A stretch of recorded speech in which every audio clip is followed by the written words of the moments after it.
मित्रों, नमस्कार। रुद्र न्यूज़ में आपका स्वागत है।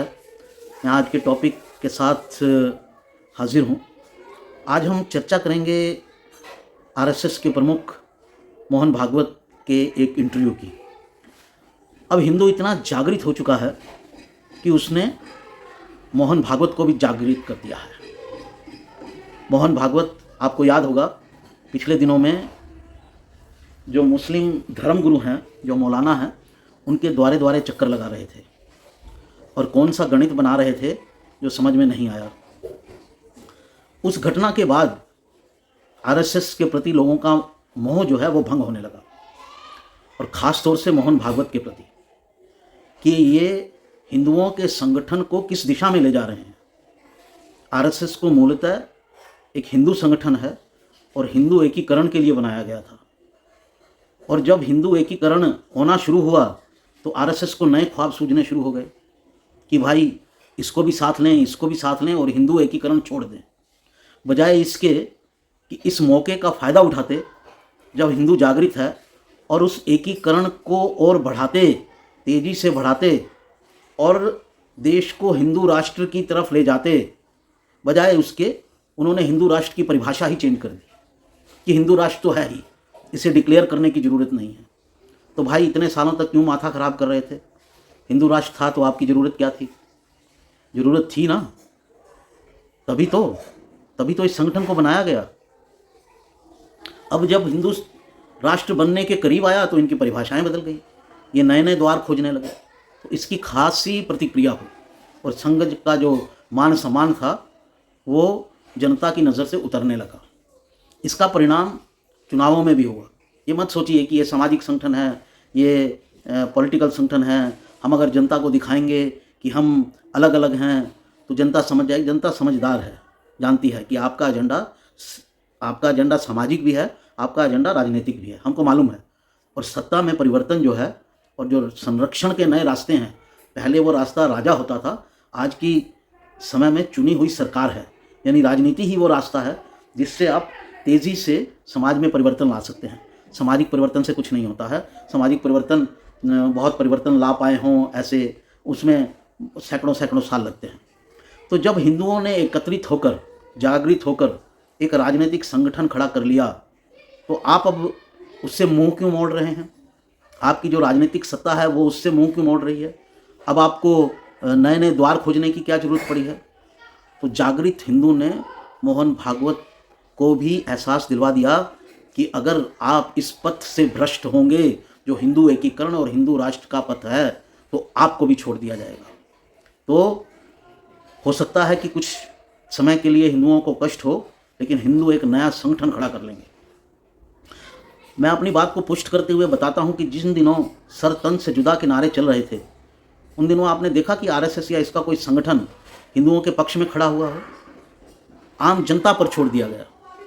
जब संगठन बनाया जाता है तो संगठन का काम होता है कि ज़रूरत के समय नेतृत्व दे, और उस नेतृत्व में ही जनता पीछे होकर निकलती है। हर गली में थोड़ी नेता पैदा होगा, लेकिन उस समय संघ और इनके साथियों ने हिंदुओं को बिल्कुल अलग छोड़ दिया और वो कुछ नहीं कर पाए। हिंदू धर्म में एक बेसिक कमी है, वो है स्वतः आंतरिक संगठन की, कि अगर किसी हिंदू पर अत्याचार हो रहा है तो सारे हिंदू उठ खड़े हों उस इलाके के। ऐसा हिंदू धर्म में नहीं है। ऐसी पॉलिटिकल रिलीजन हिंदू धर्म को नहीं बनाया गया है जैसा कि दूसरे धर्मों को बनाया गया है, ख़ास तौर से इस्लाम को।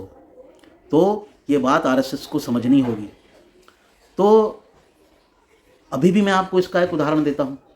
एक मौलाना की इतनी हिम्मत है इस देश में कि वो कहे कि आज के 100 साल बाद जब मुसलमान फिर सत्ता में आएंगे तो हम राम मंदिर को तोड़ देंगे, और वो खुले घूमता रहे और खुली बातें करता रहे और उसके ऊपर कोई धारा ना लगे।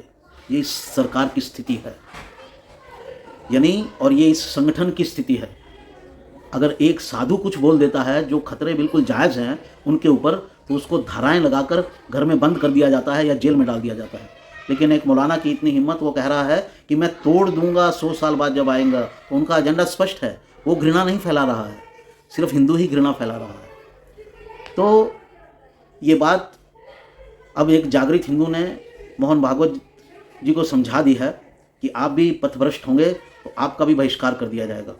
इसलिए अभी जो हाल में उन्होंने इंटरव्यू दिया है, संघ के आरएसएस के जो पत्रिकाएं हैं, ऑर्गेनाइज़र और 5 जने हैं, हिंदी में 5 जने हैं, इंग्लिश में ऑर्गेनाइज़र, उसमें उन्होंने कहा है, एक बात की तरफ कम से कम ये बात कही है कि मुस्लिम ये ख्वाब लेना छोड़ दें कि हमने इस देश पर राज किया और फिर इस देश पर राज करेंगे। तो कम से कम इतना कहा तो इस बात का एहसास तो होता है कि वो इस बात के प्रति सचेत हैं या सचेत हो गए हैं कि इनकी मंशा जो है वो फिर गज़वा हिंद करने की है और अपनी जनसंख्या बढ़ाने की है। जनसंख्या के असंतुलन पर भी उन्होंने इशारा किया। तो ये एक जागे हुए हिंदू का ही परिणाम है कि 2-4 महीने पहले द्वारे द्वारे घूम रहे और मुसलमानों को साथ लेने की बात कर रहे जो लोग हैं, जो सरसंघ चालक हैं, अरे एक अदने से मौलवी के घर एक सरसंघ चालक जा रहे हैं जिसके पीछे पूरे हिंदू समाज की ताकत है। आपने 80 करोड़ हिंदुओं के मुंह पर कालिख मल दी कि आप उनसे गुहार करने जा रहे हैं, बजाय इसके कि वो आपके पास आते हैं। उनकी अगर इच्छा है तो वो आपके पास आए, आप जा रहे हैं उनके पास। कुछ तो ध्यान कर लिया होता सरसंघ चालक जी। तो संघ के काम ऐसे चुपके से घर में मत लोगों को बिठाइए, अपनी संस्थाओं को एक्टिवेट कीजिए, जो खतरे चल रहे हैं उनके प्रति सचेत कीजिए। लव जिहाद का खतरा, अपने महिला विंग को कहिए महिलाओं में अभियान चलाएं कि सचेत रहें इसके प्रति, कम से कम कान में तो डाल दें। अपना ज़मीन का जो जिहाद चल रहा है, मज़ार का जो जिहाद चल रहा है, कन्वर्शन का जो जिहाद चल रहा है, उसमें और तेज़ी लाएं। और अगर सत्ता आ गई है तो उसको हिंदू राष्ट्र, देश को हिंदू राष्ट्र में बदलने में करें। सत्ता भी कांप रही है हिंदू राष्ट्र का नाम लेने में और संघ भी कांप रहा है। ऐसे कुछ नहीं होगा। अगर आप ऐसे ही करते रहेंगे तो हिंदुओं भी अपने निर्णय ले लेंगे। जैसे हिंदुओं ने आपने कोताही दिखाई तो हिंदुओं ने भी हिमाचल प्रदेश में आपकी सरकार को पटक दिया। अब करते रहिए 5 साल। हिंदूवाद कहाँ से आएगा? वहाँ तो कांग्रेसी हैं जिनका इस्लामिक प्रेम जो है वो सबको मालूम है। तो सरसंघ चालक साहब, कम से कम आप थोड़े सचेत हुए हैं और सचेत हुए। हम जैसे लोगों की सलाह आपको चाहिए या नहीं चाहिए, लेकिन आप अपने जो पथ है उससे भ्रष्ट हो रहे हैं, उससे भ्रष्ट मत होइए। पूरी ताकत के साथ अपनी सत्ता का उपयोग करते हुए हिंदू समाज को न केवल एकजुट कीजिए बल्कि इस राष्ट्र पर आने वाली किसी भी आपत्ति के प्रति इसे निरपेक्ष कर दीजिए कि कोई उसे बदल ना पाए। जब एक बार हिंदू राष्ट्र हो जाएगा तो अपने आप ये सशक्त हो जाएगा, अपने आप इसमें ताकत आ जाएगी। किसी भी धर्म जो प्रयास किए जा रहे हैं कन्वर्शन के द्वारा, धर्म परिवर्तन कन्वर्शन के द्वारा किए जा रहे हैं और दूसरे तरीक़ों से किए जा रहे हैं, लव जिहाद की वजह से किए जा रहे हैं, किसी भी तरह से जो प्रयास किए जा रहे हैं उनको रोकिए और समाज को और सतेज कीजिए। समाज को अंदर से एकीकृत कीजिए।